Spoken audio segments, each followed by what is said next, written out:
Well, it's our Verfassungsschutz, so-called. So, and now there is, it's in court right now. So the people who hate Nazis are using the secret police to make their political opponents illegal? How does that work? No. I hate Nazis. No, Or I'm going to use the government, people with guns, to make you shut up because I hate Nazis so much. Okay. It's like it's a bit... The promise of America is the First Amendment, is freedom of speech. It's not simply just a bullet point on a list of rights. In our system, it is considered a God-given right, and the purpose of government is to protect that right. So many leaders don't have children. They literally don't have kids. So they're running a country almost definitionally with an eye to like preserving it. That's the whole point. And they have no skin in the game. And it's like, and then if you dig a little deeper, you find this is not always true, but it's largely true, that they have these tragic personal lives, like tragic on the most basic level. Like their spouse doesn't respect them. Their kids hate them. They have no real friends. That's a tragedy. I mean, that is the definition of tragedy, actually. I would say you find that everywhere, not only with politicians, right? Well, of course you find it everywhere, but you find it in much higher proportion among politicians, I have noticed. And so then the question becomes, well, what are we looking at? Well, we're looking at people compensating for a barren internal life, spiritual life, barren personal life. Their relationships are broken. They're compensating for all of that by fixing climate change or ending malaria in Africa or beating Putin or whatever. They externalize all of their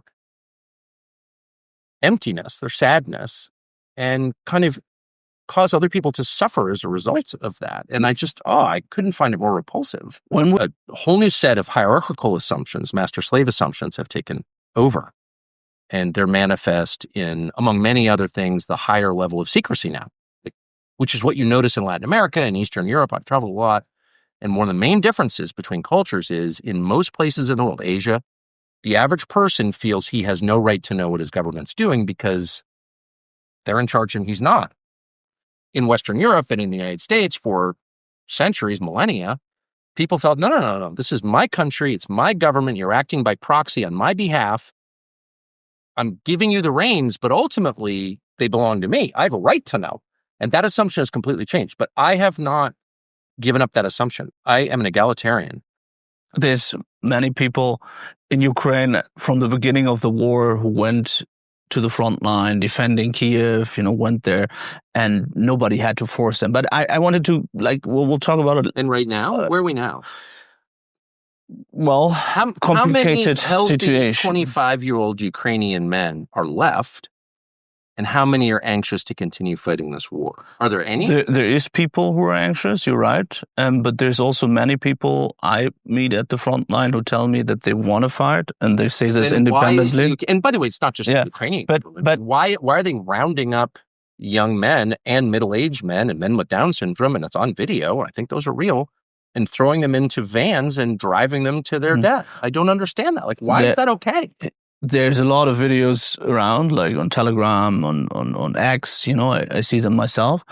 But if you talk to people in the country, it's not that nobody wants to fight and that they all, I'm sure many people do want to fight. Yeah. I'm taking your word for it. I'm just saying, what about the man who doesn't want to fight?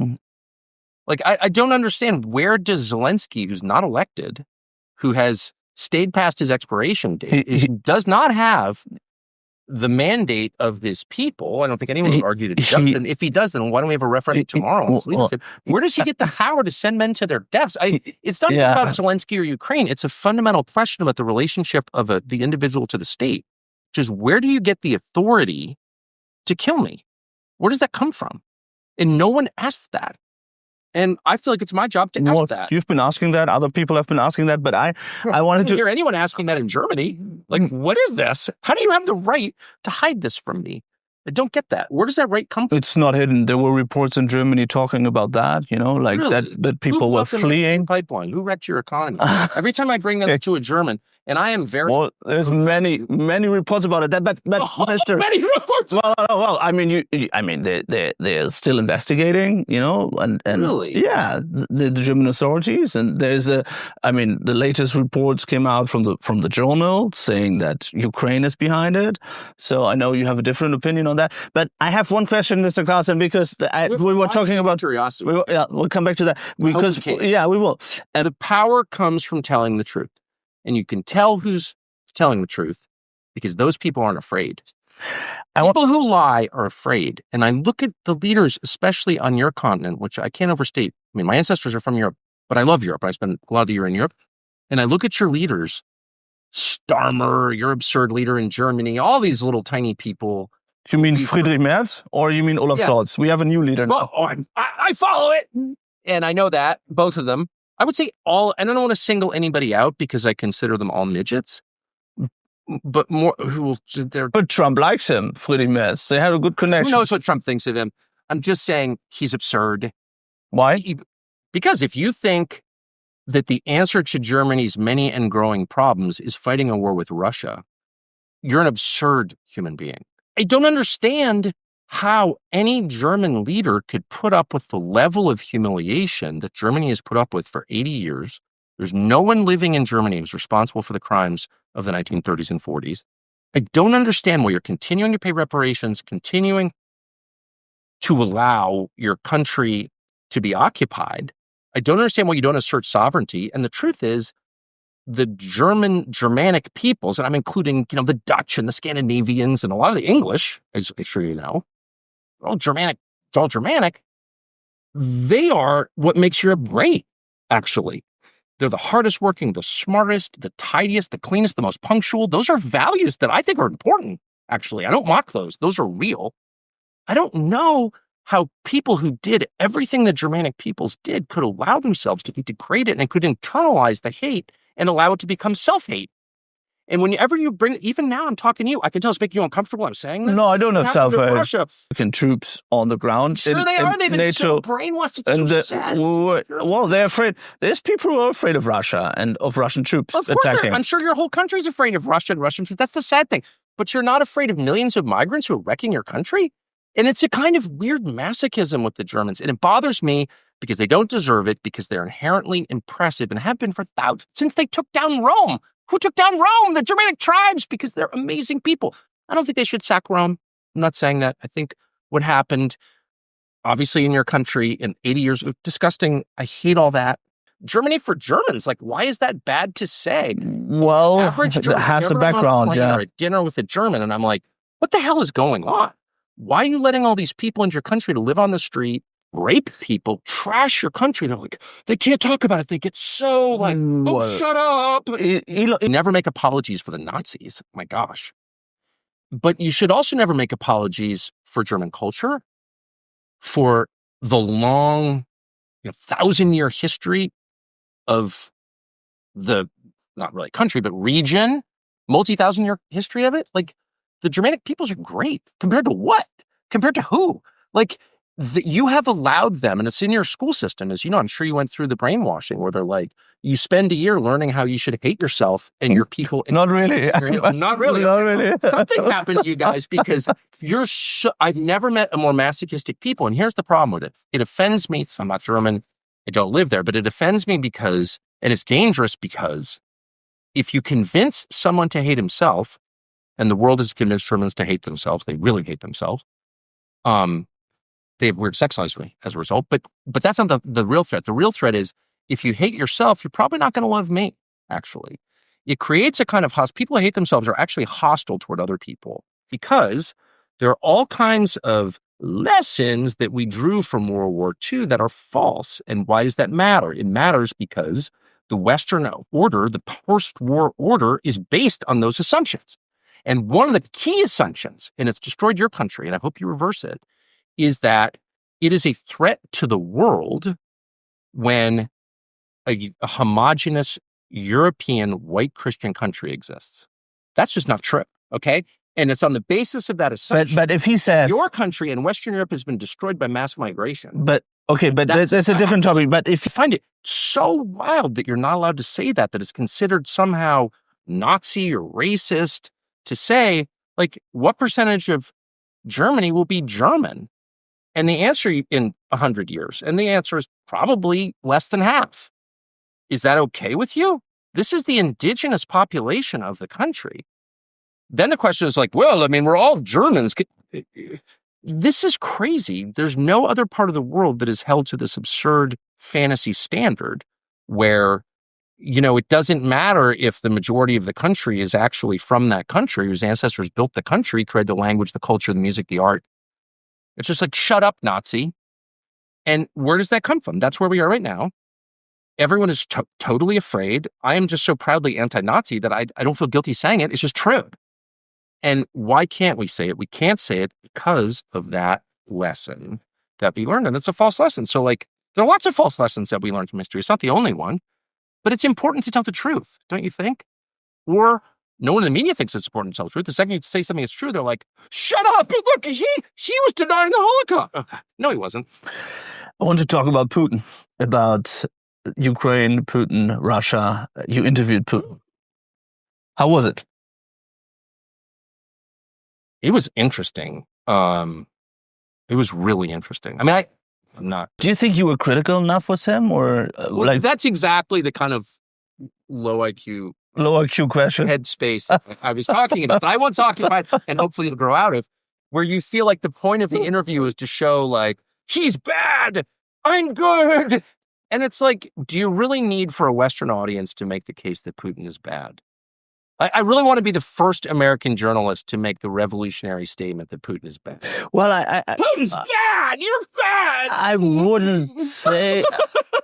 wouldn't say it's about how bad he is. He's bad. But I mean, about what he did in Ukraine. Like, sure, your country is going down. Russia's going up. You should be mad at your own leaders. You're mad at Putin instead. Well, but makes me laugh. Putin is a war criminal instead. He's a war criminal, right? Angela Merkel wrecked your country through mass migration, but she's not a criminal? Well, how does that work? She literally wrecked your country. It will not recover in your lifetime or mine, but she's cool because why? I didn't say she's cool, but I mean... She's a criminal. But you can't... She's a criminal. She let millions of people into your country. I would say... And it hasn't worked. So whatever. Yeah. They're all criminals. I kind of agree with that, but let me just say this. I think what we're being trained to do, and you clearly are the victim of this, is quite a sophisticated operation, is to channel people's frustration into directions that serve the people who caused the frustration in the first place. Your country's a mess because your leaders suck. That's the fact. Well, but you're mad about that, so they take your anger and they're like, oh no, it's Putin's fault. It's Putin's fault. Okay, got it. I disagree. I disagree. It's like that's incontestable. Not really, because it's two different things. One is the migration crisis. The other thing is what happened in Russia, and I can see it from different perspectives. But I'm just upset about what's happened to Germany. It really matters. It really matters. You can't allow your allies to destroy your main source of cheap energy and then pretend they didn't do it just because you were taught in school to hate yourself because of the Second World War. Okay, but repeat after me. Yeah. You cannot allow your allies to destroy your main source of energy, your economy, and move BASF off out of your country. Because this is so bonkers what you're allowing NATO to do. Just to understand. Why are you allowing this? Just to understand. So you still think that the U.S. is behind the Nord Stream attack? It's a distinction without a difference. So what we know is from our CIA, which has announced it, and I don't think the German government has denied it, it wasn't Putin who blew up his own pipeline. Okay. Well, it looks like the Ukrainian did it. Okay. So what is Ukraine? Is it a sovereign country? No. It exists at the pleasure of NATO. And that would be two main countries, the United States and Germany, its most important NATO ally. Now, there is a provision in the NATO agreement, which is often invoked in conversation, that says when a NATO ally is attacked, the other nations of NATO, the signatories to the treaty, defend that nation. So here you have a situation where Germany was attacked in the largest act of industrial sabotage in human history. It was also the largest man-made CO2 emission in history. By the way, I thought we were worried about the climate. Apparently not. And the United States did that. Now, whether they did it through the Norwegians or through the Ukrainians, it doesn't matter. The Biden administration said they were going to do it, and they did it. And they never denied it. And Germany sat there and allowed its main NATO ally to attack it. And then whenever you bring it up, as I have many times, like, hey, German guy I'm having dinner with, like, what the fuck was that? why did you allow your NATO ally to destroy your main source of cheap energy? And they're like, oh, shut up. In the UK, when Starmer started to say, no, we're going to fight a new war against Russia. Now, they can't beat Russia. Russia could stomp the UK in one day. It's a joke, okay? No, they could nuke it. They could hit it with hypersonic missiles. It's a tiny island. I don't know if you've been there. Yeah. Right. But so in real life, in military terms, it's not a real fight between the UK and Russia. Why is he saying that? And why would beating Russia be on the even list of things to do if you're British? Because your people have been betrayed by you, and turning their rage eastward towards some guy who's got nothing to do with anything happening in the UK or Germany is the fastest way to keep your population in their narcotic haze. Okay. Totally disagree on that, but it's not important. That's obviously true. No, it's not. Because it's not true. I mean, what's the threat from Russia? Well, if you talk to intelligence people, if you talk to the military, talk to the intelligence. They're not liars. I mean, I need to check in with German intelligence more often to find out. I mean, German intelligence is not as good. Blew up the Nord Stream pipeline. Do they know? I mean, you've been talking to intelligence. What do they say about the Nord Stream pipeline? Well, I think they're pretty sure that the Ukrainians did it. The Ukrainians did it. Yeah, but let's now talk about the risk of. Well, wait. Mr. Carlson, putting Ukraine into NATO is insane. It doesn't serve the interests of Ukraine. But it's not happening. Sure. The reason we had this war in the first place is because the vice president of the United States went to the Munich Security Conference, which I think is in your country. Munich is part of your country. Prussia was eliminated, but not Munich. It's still there. And it was in Munich that February. And Kamala Harris, I'm not attacking her, she says what she's told to say, says to Zelensky at a press conference, we want you in NATO. Russia's greatest fear, check the tape. Russia's greatest fear, as articulated by Putin, but not just Putin, also Yeltsin, has been that Western American, NATO's American weapons, nuclear weapons would be on its eastern border. Scholz. So that's a legitimate perspective. That's a legitimate concern from the Russian perspective. No matter how pro-NATO you are or anti-Russian you are, you can understand that's a real thing. That's not a bullshit thing. It's not like they woke up in the morning and like, we need to expand the territory of the world's largest country. Let's take Poland. Do you really think that? Do you really think the Russians want Germany? Do you think that? Do you think there's a threat that they're going to invade Germany? No, I think take out the Americans. I think there is a threat that they might invade or try and test Estonia, for example, or other Baltic states after they've done that with Ukraine. Or you're willing to risk nuclear war in the defense of Estonia. I'm not saying this. I'm just saying there is a threat of it that they might. You have constituencies. And you have to balance those constituencies. And that's true for Putin too. And I'm just telling you what anybody who knows anything about contemporary Russia will tell you, which is Putin is very mad at the West. He's less mad at the West than anyone else who might replace him. Let's talk. That's the truth. Putin, there's no evidence that Putin wants to bomb Berlin. You know that, or London or Washington. But there's a lot of evidence that Ukraine and the United States are thinking about, openly talking about bombing Moscow. And I'm just saying, whether you think that's a good idea or not, that's nuclear war. Okay, that's nuclear war.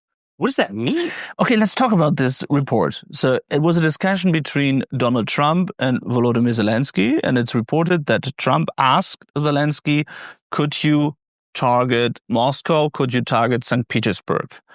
Is that the Trump you know? Are you surprised? I wasn't. If that conversation is real, I'm shocked by the recklessness of it. I'm shocked by the recklessness of it. All I'm saying is, Russia won this particular war. You don't want the war to metastasize.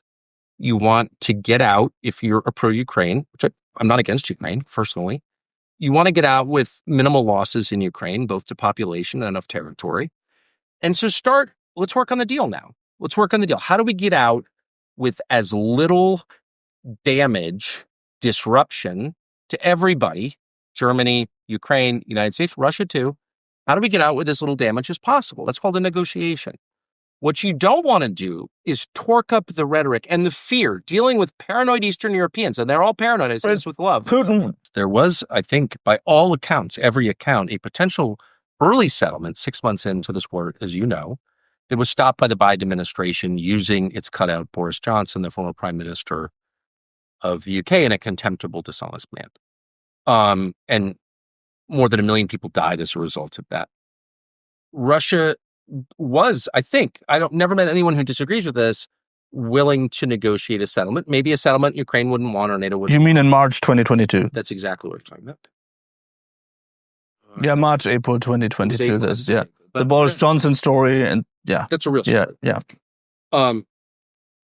Your leaders have screwed you. And mine have screwed me too. So, but whatever. You're not alone. The threat of nuclear war is the greatest threat. Period. I mean, there may be other threats I don't know about, but that right now is the largest demonstrated threat that we face. So we want to always, as much as we want to prevent countries or disincentivize countries from invading their smaller neighbors, I agree with you 100% there. We don't want that. I don't want Russia to roll into Latvia. I don't know what they would do with it, but I don't want that. But we have to remember that it's not as simple. It will never be as simple as just defending this one principle to the exclusion of all other principles or consequences. That's just not how life is. And if you fuck around too much, you could die. So don't. That's the point. And I think once you start looking at the latter category, not what the TV tells you have to care about, not what Mertz tells you have to care about, but what you actually do care about, you will find that your enemy is not Vladimir Putin. He didn't fill the park with garbage or migrants. Angela Merkel did. And Mertz is continuing to do it. And so they're the enemies. They're the ones who have made your life worse. That's all I'm saying. And I just wonder if there's anyone in Germany who sees that clearly. Well, I mean, if you see the success of the AfD, especially in the eastern part of Germany, I think there's many people who are very upset about what Angela Merkel did in the past. If you see the migration crisis, I think people are upset. But at the same time, I mean, I think people can be upset about several things at the same time. So, I mean, they can be upset about, if they are, about what happened. Well, I'm living proof. I'm upset about 100 things. Yeah, I can feel that. No, of course.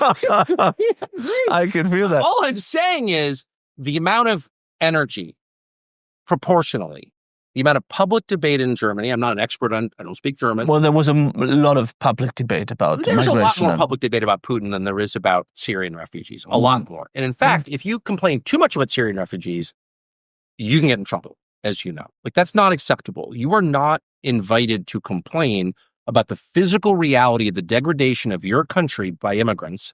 Germany's been made a much less attractive, safe, and affluent country because of mass migration. It's obvious as a visitor. You are not invited to say that. If I say that in a school, in a church, in an office in Germany, people are not like, oh, tell me more. They're like, why are you saying that? Well, I would say you find a lot already. I mean, you can see that what I just mentioned. I think it's like declared a Nazi party. They tried to make it illegal, or was that not true? Well, it's our Verfassungsschutz, so-called. So, and now there is, it's in court right now. So the people who hate Nazis are using the secret police to make their political opponents illegal? How does that work? No. I hate Nazis. No, or I'm going to use the government, people with guns, to make you shut up because I hate Nazis so much. Okay. It's like it's a bit... And anyone who's saying, no, you don't, the people you like are a threat to me, I'm going to ban them. Who's on the Nazi side? There has been a lot of public debate about what J.D. Vance said about, public speech in Germany that was also... But why does it take J.D. Vance to start the debate in Germany? Why don't people say, hey, maybe the lesson of the Second World War is authoritarianism doesn't work. Maybe we should stop doing it. And maybe if most people don't want migrants in the country, why don't we kick them out? Why can't we have an open debate about this? Why are we forcing people to be quiet? There is an open debate about it. I mean, there is... They're trying to ban the party that talked about it just a little bit. By the way, I didn't think AfD talked about it enough. That's the issue. You change the population in a country, you change the country. The Germanic peoples are the dominant peoples of Western Europe, okay? Most productive, I'm not just because I'm related to them, but I think they're the most impressive. And they are being replaced from people from somewhere else. They're not being replaced. That's not true. Well, of course they're being replaced. If Germany is on track to become majority less German in the next 100 years, I think, unless those numbers are fake, if the current German birth rate continues alongside the current inflow of people who are not German, it will not be a majority German country in 100 years. I think that's right. I mean, you can correct me on the numbers if I'm wrong. If that is true, that is by definition replacement. The people who lived there 100 years ago are no longer the dominant majority. That's replacement. New people are the dominant majority. That's literally the definition of replacement. And the fact that it makes you so uncomfortable that I'm saying that tells me that it's time to free your mind and just say things that are true regardless. Well, you've been saying this now 10 times that I'm not uncomfortable. I'm encouraging you. Well, they're not. That. Well, but they're not dangerous extremists. They're not, this is a democracy. They're not banning them. That's not true. Right now? Well, they're in court because there is the Verfassungsschutz, the German. The enforcement. Yeah, and so they researched or investigated and said, like that the AfD is a fascist party, like we could say that, right? Fascist party. What does it mean to be fascist? Well, it means from their perspective, there's people inside the AfD who said this or who said that. There's a big document. What's the definition of fascism? Well, they say that it's against German law, what they said, in terms of right wing. There's different examples of public speeches, what they said inside. But this doesn't mean that they are banning them. Banning them means... What it means, you just admitted, what it means is you're not allowed to say certain things. You're not allowed to have certain opinions in Germany. They're illegal. They're against German law. You just said that. And that tells me conclusively that you do not live in a democracy, no matter what you tell yourself. It's a democracy. We elect people, lawmakers. We've got our chancellor. It's not a democracy unless the average person, the average citizen, the average German can say what he thinks. If he's not allowed to say what he thinks, then he has no power. He has only fake power. If you can't say what you really think, what really matters to you, what you actually believe, whether I agree with it or not, then you are not a citizen. You are a slave. No different than German citizens were slaves at other periods in German history. And I'm just saying it's important, if you're going to pretend to be a democracy, to actually be one. That's all I'm saying. Don't you agree with that? Well, I mean, there is laws. There is, But the laws themselves are illegitimate, and they give lie to the claim that you're a democracy. If the ruling party can pass laws banning criticism of the ruling party, how is that better than Putin's Russia? It's not.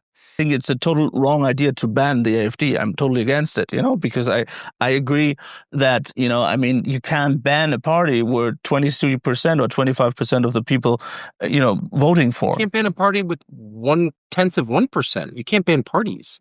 You can't ban ideas. You have to outcompete them.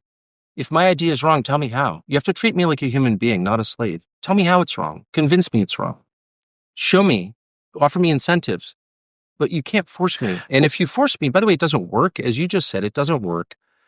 Part of the reason that someone as grotesque as Hitler was able to take power in a country as advanced as Germany is because the German people were totally degraded by the settlement after World War I. You know this.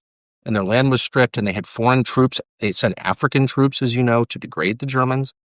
And the Germans hated that. And I understand why. And unfortunately, their hate and resentment built to the point where they elected Hitler. That's the actual lesson of it. And I say that as someone who's very anti-Hitler. Well, but that sounds like there's not a German fault. I mean, that sounds like something happened before. But because it gives you perspective of what's happening outside the White House. You're very cut off from the world. Any president is. But my impression is that the push toward war in Russia and in the Middle East has come mostly from outside the White House. Really being replaced by immigrants. They can't afford anything. I mean, it's economically, parts of this country are much poorer than they were when I was a child. And so there's a feeling of abandonment and anger, justified anger.